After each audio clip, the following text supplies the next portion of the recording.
जय श्री राधा माधव। भक्त भक्ति भगवंत गुरु, चतुर नाम बपु एक, इनके पद वंदन किए नासे बिघन अनेक। ब्रज का एक दिन भाग 7। श्रृंगनाद। अभी कलेव समाप्त करके भली प्रकार हाथ मुख स्वच्छ नहीं हुए, अभी भाल कुमकुम तिलक से अलंकृत नहीं हुए, तभी किसी ने भी मुख से श्रृंग लगाकर धू तू धू करना प्रारंभ कर दिया। श्रृंगनाद का अर्थ ही है कि अब वन की ओर चलो। एक ने श्रृंग फूका तो दूसरे भी यही करेंगे। गोपों में जिन्होंने भी अब तक अपनी गाय नहीं खोली हैं, वे गोष्ठ द्वार खोल देंगे। श्वेत, लाल, काली, कबरी, धूसर, सहस्त्रों गायें, वृषभ, बछड़े और बछड़ियाँ पूँछ उठाए, कान खड़े किए, हुंकार भरते, कूदते दौड़ते चारों ओर से उमड़ते आ रहे हैं। नंद द्वार से दूर आगे जहाँ तक दृष्टि जाए ये पशु ही दिख पड़ते हैं। पशुओं की यह ठसाठस भीड़, सब गर्दन उठाए, सब सटे और आगे बढ़ने के प्रयत्न में। सबकी दृष्टि ब्रजराज पौरी पर लगी। सब बीच बीच में हुंकार करते, अब इस समय मार्ग में पद रखने को स्थान नहीं। कोई न किसी गृह से निकल सकता और न किसी में जा सकता। श्रृंगनाद गूंज रहे हैं। शत सहस्त्र श्रृंगों के नाद से दिशाएं ध्वनित हो रही हैं और गूंज रहा है। द्विगुणितीत कह रही है उससे पशुओं की हुंकृति। इन असंख्य श्रृंगों के घोष में भी कन्हाई के श्रृंग का रव जैसे सबसे पृथक लहरा रहा है। ब्रजेंद्र नंदन के अधरों से लगकर श्रृंग भी सुस्वर हो जाता है। गोप, वृद्धा गोपियाँ द्वारों पर दौड़कर पहुँचेंगी। महर्षि शांडिल्य के आश्रम में, किसी भी समीप के आश्रम में कोई ऋषि मुनि ब्रह्मचारी नहीं रह जाएगा।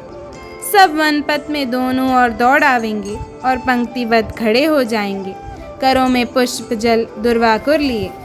बालिकाएं जो नंद भवन नहीं जाती, वे पथ के ही किसी भवन के गवाक्ष के समीप सखियों के साथ मिलेंगी। इन्होंने ढेरों सुमन लाजा एकत्र कर रखे हैं और इनकी दृष्टि लगी है पथ पर। मैया को बहुत आदेश देने हैं अपने नीलमणि को, दाऊ को, भद्र को, वरुथप को, विशाल को, सभी बड़े बालकों को सचेत करना है कि वे सब श्याम का ध्यान रखें। इसे वृक्ष पर न चढ़ने दें, यमुना अथवा सरोवर में भीतर न जाने दें, धूप में न घूमने दें, बंदरों और दूसरे वन पशुओं से दूर रखें। ऐसी असंख्य बातें हैं, किंतु बालक तो बिना सुने ही हाँ हूँ करते जाते हैं। नीलमणि भी कुछ सुनता नहीं, सब श्रृंग फूकने में या लकुट रज्जू छीका संभालने में ही लग जाते हैं। बहुत शीघ्रता में लड़कियों को तिलक करना पड़ता है। इस समय बालक किसी की भी कुछ नहीं सुनते और सबको हाँ करते जाते हैं। श्रृंगों के तुमुलनाद और गायों की हुंकृति में कुछ सुना भी तो नहीं जा सकता। बाहर पशु कसमसाने लगते हैं।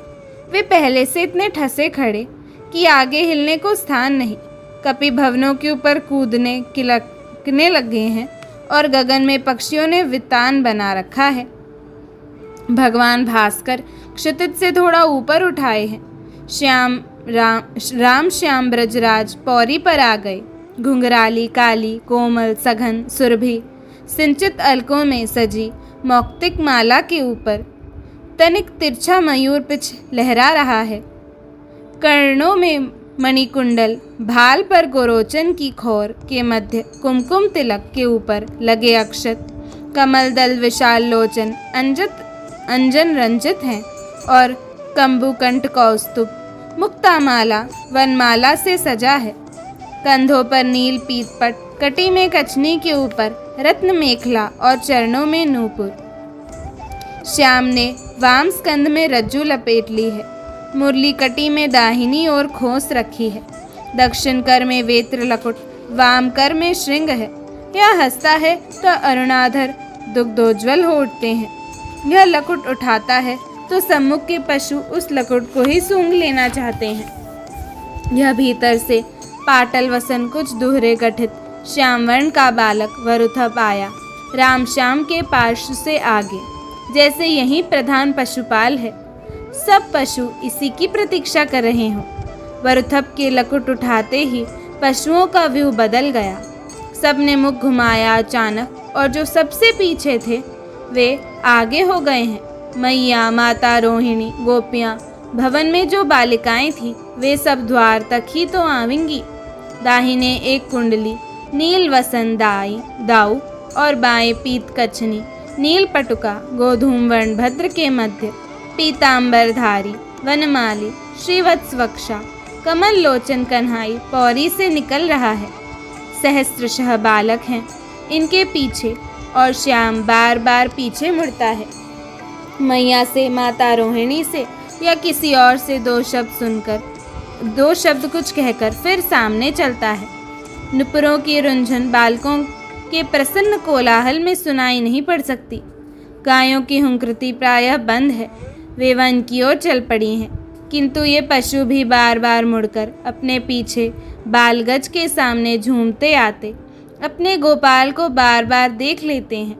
ये तो मुड़कर उस घनश्याम को सूंघने पहुंच जाएं, किंतु वरुथप का उठा लकुट उन्हें वन की ओर बढ़ने को प्रेरित कर रहा है। गूंज रहा है तरुण विप्रों का शंखनाद और 2 क्षण पीछे तो उनका सस्वर स्वसित पाठ गूंजने लगा। पथ के दोनों ओर के गवाक्षों से सुमन, लाजा, दुर्वाकरों की अजस्त्र वर्षा चल रही है और मुनि मंडलों के करों से अभिषेक सीकर पड़ रहे हैं। यह आया बरसाने के सखाओं का मंडल। हंसता दौड़ता और दाऊ ने, कन्हाई ने, सब बालकों ने अंकमाल दी। बरसाने का पशु युद्ध एक हो गया पशुओं के साथ। गगन में पक्षियों ने उठकर छाया कर रखी है। कपिदल भवनों पर कूदता बढ़ रहा है। साथ साथ ब्राह्मणों को, मुनिगण को, ब्रह्मचारियों को, वृद्धाओं को मस्तक झुकाते, गवाक्षों की ओर देखते या कहीं कोई पुष्प फेंकते घूमता झूमता व्रजराज कुमार अग्रज तथा सखाओं के साथ गायों के पीछे वन की ओर जा रहा है। जय श्री राधे।